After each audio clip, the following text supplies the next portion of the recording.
Just let Chrissy talk about her vagina. Vagina today. Let's call it the divine vagina. Yes. We did have that artwork that what's her head did, Morgan or whatever, with the. I was like, it looks like a vagina. She's like, I'm gonna call it Divine Feminine Alchemy. Yeah.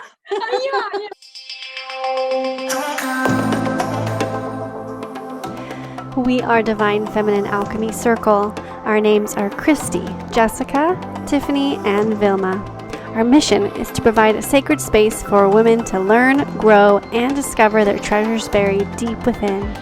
As ordinary women on this extraordinary spiritual journey, together we discuss all the woo-woo topics that are involved. We sometimes joke that we are embracing our witchy side. As our 4 friends join together in this mission to grow and serve, we will cover topics from intuition, inner child, to real-life relatable stories of how human design works to Ayurvedic.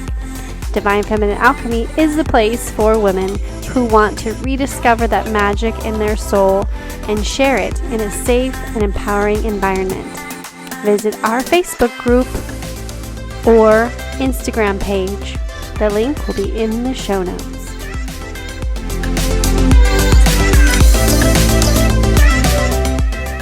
This episode is sponsored by our new book, Discovering Life's Journey. Receive 20% off when you use the code POD20 on divinefemininealchemycircle.com. It is also available on Kindle on Amazon. And DFAC's monthly full moon circles, where we practice transmutation rituals together. Reserve your seat at 20% off by using code POD20 at divinefemininealchemycircle.com/shop.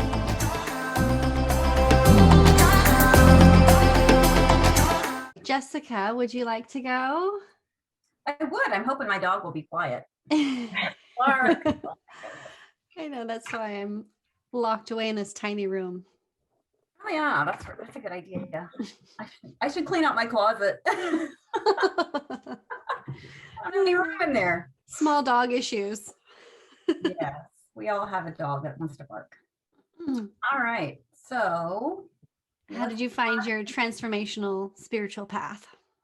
Oh, let's see. I suppose I've always been on it, and unknowingly, I think it's like, when do you have the awareness that you're on it? You know what I mean? Like, absolutely, yeah. Growing up, my life was chaotic, and I think I was always seeking, and I grew up Christian. You know, we grew up in kind of off and on church. And so at first I started looking in the Bible and I'm like, this is not it for me. Lots of contradictions, lots of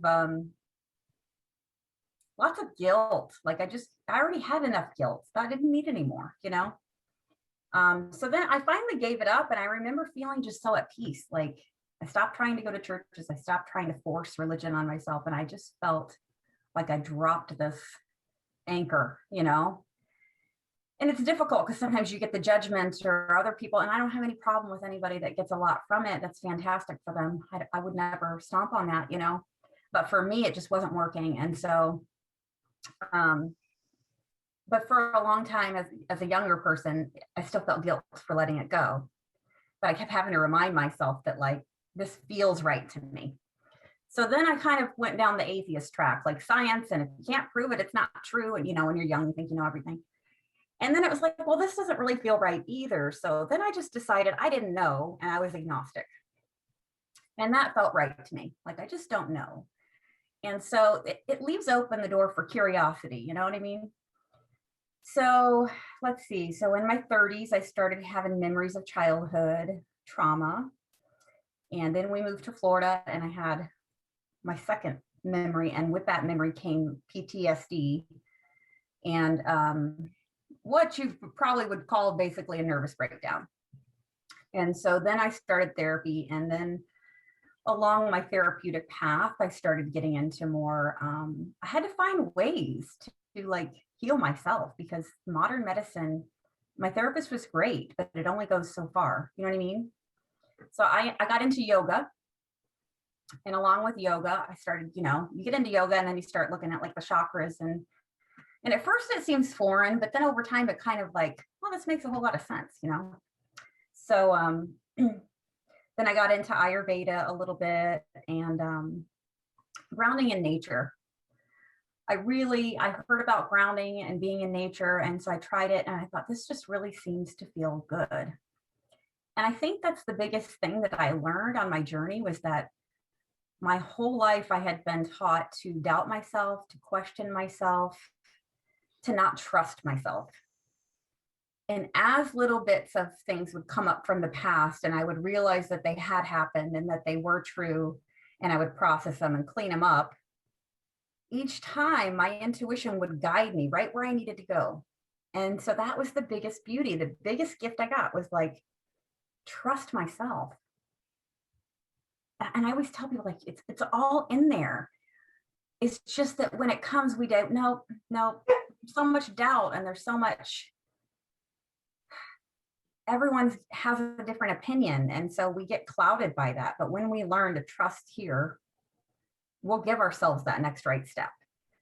And I think that's the biggest gift. So along with intuition, I started noticing synchronicities in my life. I started noticing those actually before I even moved to Florida, because I knew we were going to move to Florida, and I was kind of like looking for signs. I think that the emotional, like you talk about a woo-woo experience, this is one. So I really wanted to know, like, you know, when are we moving? When's he going to get the job? And it's just all this up in the air. And I woke up in the middle of the night and I looked at the clock, and it said, like, I don't even remember the time it said, but I looked at it and I knew 3 days from now. It ended in like 3-3 or something. And I was like, 3 days from now, Friday, that'll be Friday. He's going to get a call and he's going to get the job offer. And I remember getting up in the morning and I was so sure, there was no question. I don't even know how I knew.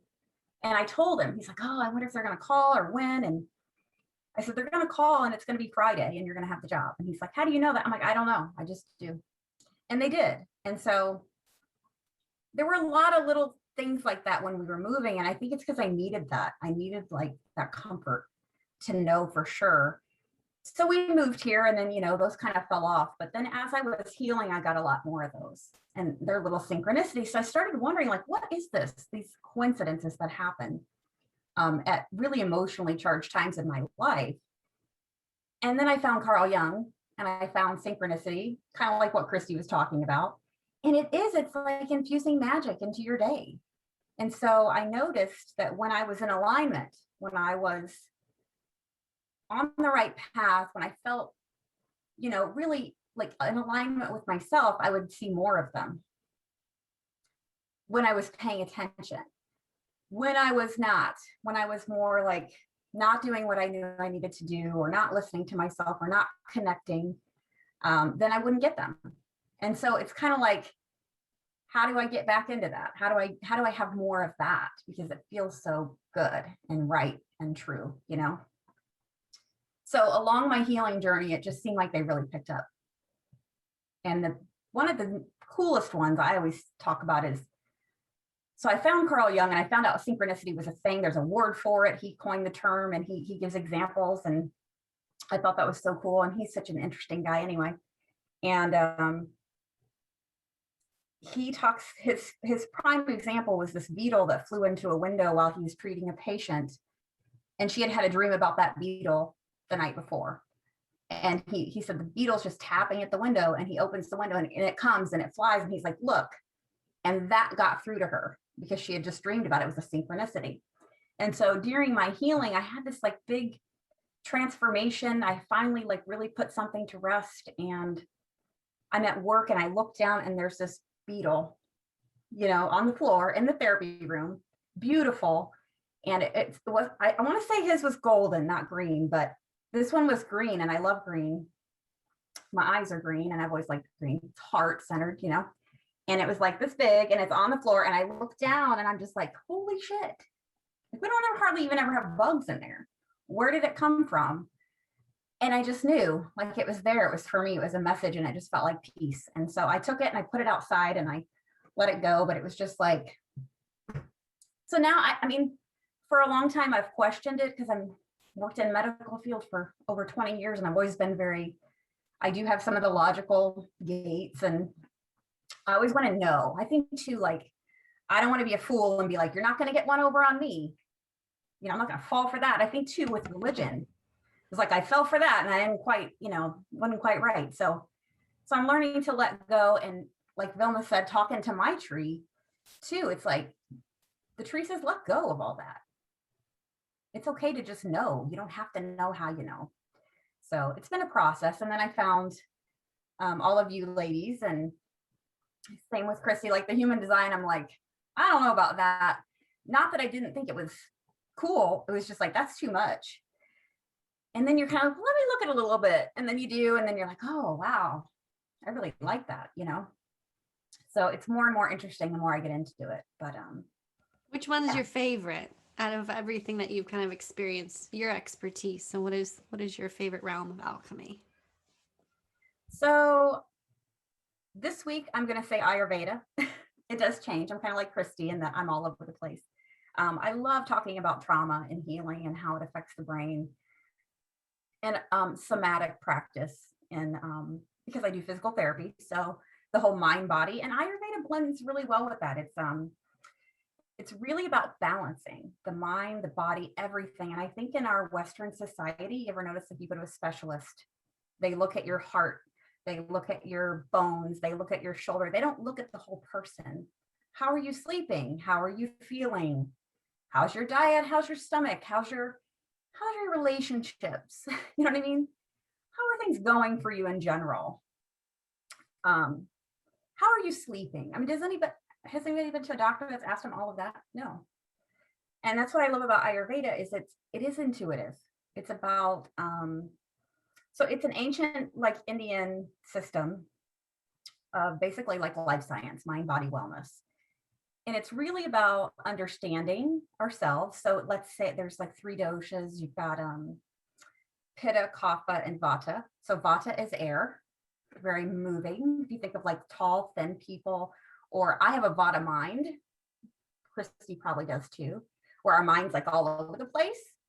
And if you think air, just very free flowing and moving, and in its best state, it's very creative and flowy. And in its worst, it's too much all over the place, too much movement. And then Kapha is more like a easygoing, relaxed, you know, earth energy. And then Pitta is fire. So you're Pitta, you're fire, you're driven, you're going to get it done. You know what I mean? And so each one has its own beauty and its own strengths, and they each have a negative too. And so I think when you look at it like that, you can also look at like what you eat and just the weather and everything, and just trying to balance it all, because it all needs to go together.